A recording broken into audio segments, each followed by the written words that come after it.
Hello everyone and welcome. In this video I'll be reviewing the new drama thriller film Emily the Criminal. It was originally released at the Sundance Film Festival on January 24th of 2022 and then later in the United States on August 12th of the same year via Netflix if I'm not mistaken. Now this is a small-scale drama thriller film with an estimated budget of around $1.5 to $2 million. It made around $2 million at the box office, though I'm not entirely certain how films that are distributed via streaming services like Netflix, Amazon, and Hulu are contracted financially and how they make their profits. But with the information I have available, it seems like this film had barely made its money back, if not a little bit extra for some profit. And that's okay. At least the money that was put into the film seems like a majority of it was made back with a little bit to profit.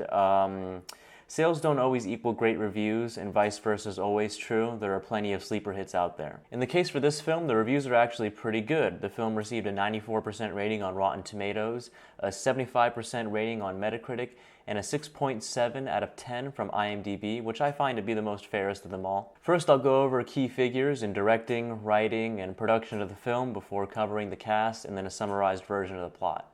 First up, the film was written and directed by John Patton Ford as a directorial debut. I know my previous comments may allude to me thinking the film is just decent or okay, which for the most part is true, but as a directorial debut, that's pretty damn impressive. This film definitely has some entertainment value to it, and this film displays he has the stability and control to really make an entertaining short story of some kind, and because of that, I'll be following his career with a close eye. The film was produced by a handful of people, but most notably Aubrey Plaza, who so happens to star in the film. Now, the cinematography was helmed by Jeff Bierman, editing done by Harrison Atkins, and musical scoring was done by Nathan Halpern, all of which did a decent job. I'll go ahead and cover their work a little bit later on in the video. The film was produced by Low Spark Films, Fear Not Productions, and Evil Hag Productions. The film was distributed by Roadside Attractions, Vertical Entertainment, and Universal Studios. As mentioned earlier, the film is streamable on Netflix and has a runtime of around 93 minutes, which is usual for a small-scale thriller film like this. Moving on to the casting, the film stars Aubrey Plaza as Emily the Criminal, as the title repeats, and Theo Rossi as Yosef, an Armenian gangster, to name a few. I do apologize for mispronouncing any names or leaving out a bunch of names. The only reason I did that is because every other actor in the film had very little to no speaking roles. If you are interested in the entire cast, you can simply look it up, though the film mainly focuses on these two characters, but of course more mainly Aubrey Plaza's character, Emily. The plot follows a young woman by the name of Emily who struggles to get by financially due to crushing student debt and a previous felony conviction. She's desperate to make money in any way she can, and so when the opportunity presents itself to join an illegal credit card scam network of some kind, she jumps at the opportunity. She makes some decent cash and even attracts an Armenian gangster. They form a relationship, which causes him to bring her further into the gang and teaching her the ways of their illegal credit card scam in order to make more money. She continues to make more money by taking on more risks. These risks lead her into hot water with the Armenian mafia. More drama ensues until an inevitable and eventual climax. Now I'll review the film as is before moving into spoiler territory later in the video, though when I do get near that part of the video, I will give you a warning before I start talking about any spoilers. So there you have it, those involved in making the film, the cast, and plot. So how does it stack up overall? Well, overall, it's just a decent movie. Nothing special, nothing great, definitely worth a watch. If I were to rate it numerically, I'd say a 6.7 out of 10. It doesn't mean it's terrible in any way, and I rarely rate films on a numerical scale, mainly because of the decimal points that get added and all the people who make points as to why it deserves that 0.3% or 0.7 or whatever. And so I really just rate films based on whether or not they're worth a watch, if they're entertaining, whether or not you'll get something out of it. For the most part, this film is okay. It's being pushed on Netflix, and for a while during its release, it was trending in between top 5 trending on Netflix. The writing is okay. It pushes the film along at a nice, entertaining pace, and even pokes at some societal topics like student debt and trying to overcome a shady past or overcoming a felony conviction of some kind. Notice I said poke and not really engage fully with. The film has done this for, a number of reasons. Perhaps it was a limited runtime, not enough money, or because it was a directorial debut, he didn't have too much experience or knowledge on how to go about commenting on these things with like really, intense or truthful meaning or real opinions put on the film.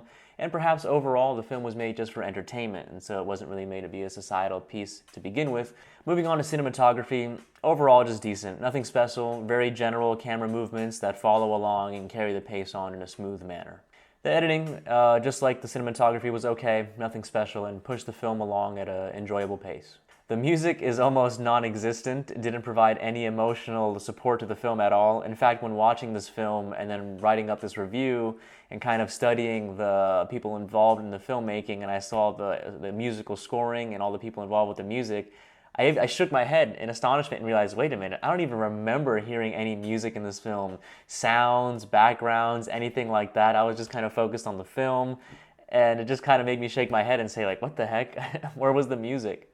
Now that covers all the aspects of the film I care to go over. Overall, it's a decent movie and worth the watch.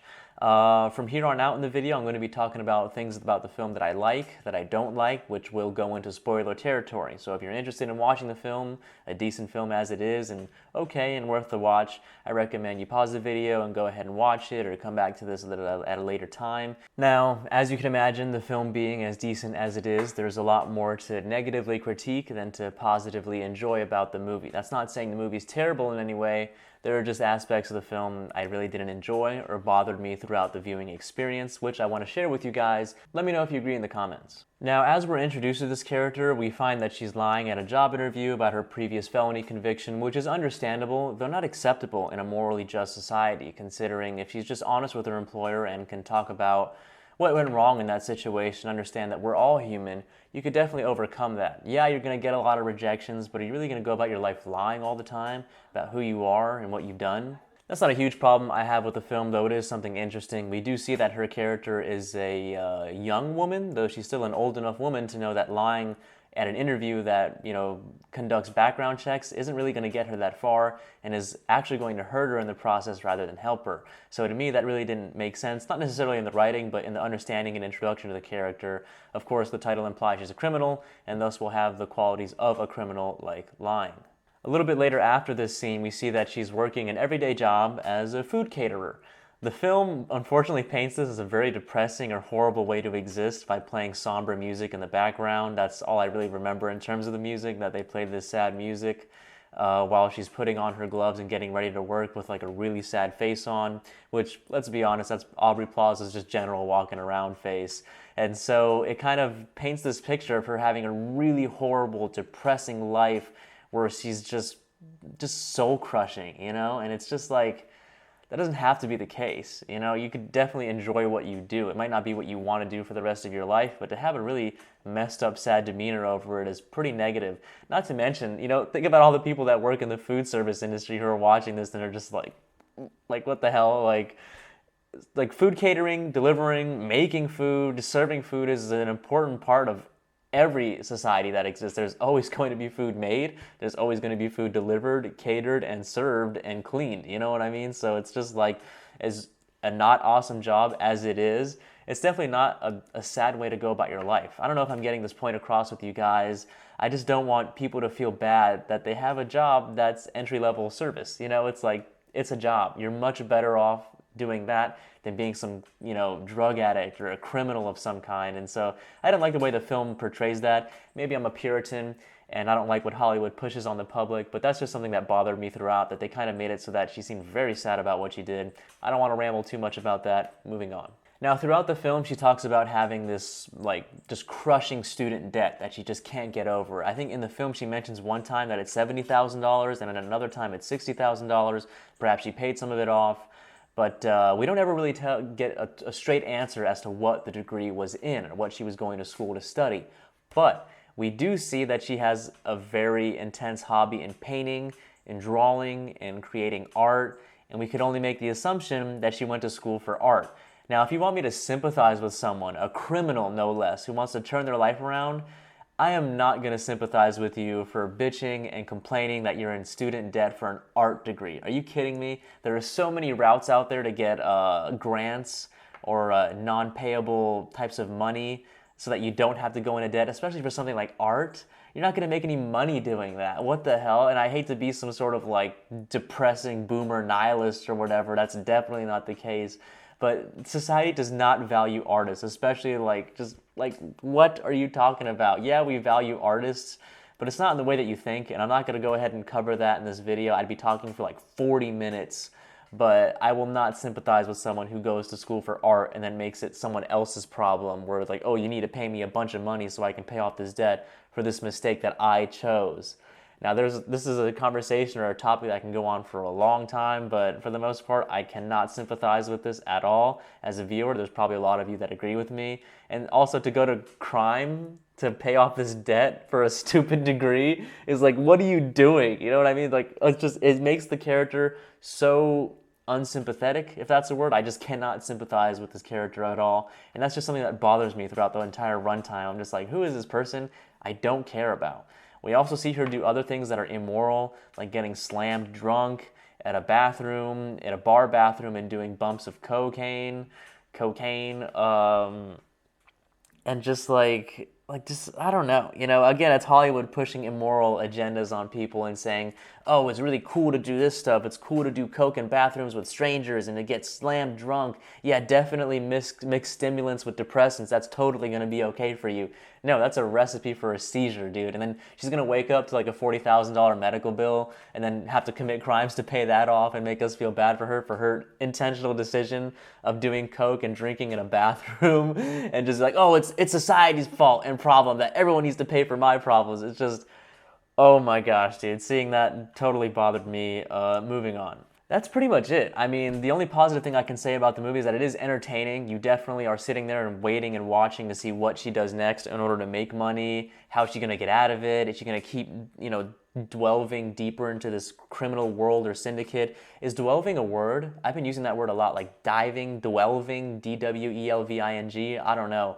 You guys let me know. So the film does a good job at that. That's probably in part editing and writing. I was definitely intrigued and wanted to see how far this would go. But just to quickly summarize and recap the things I didn't like, the character is totally non-sympathetic. I can't sympathize with the character. It goes into art debt. Who cares? That's your fault. The felony charge is something she could overcome with some hard work and honesty. And the immoral actions of doing illegal drugs in a bathroom with strangers, and Hollywood glorifying that and making it so that quick cash is the way to go. Definitely didn't like that aspect of the film. Other than that, I understand it is just an entertainment piece, and that's pretty much it. That's all I want to talk about with this video.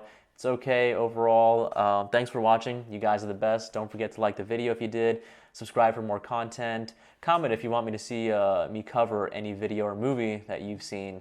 That's going to be it. Thank you guys so much. You're the best. Take care. See you in the next one. God bless.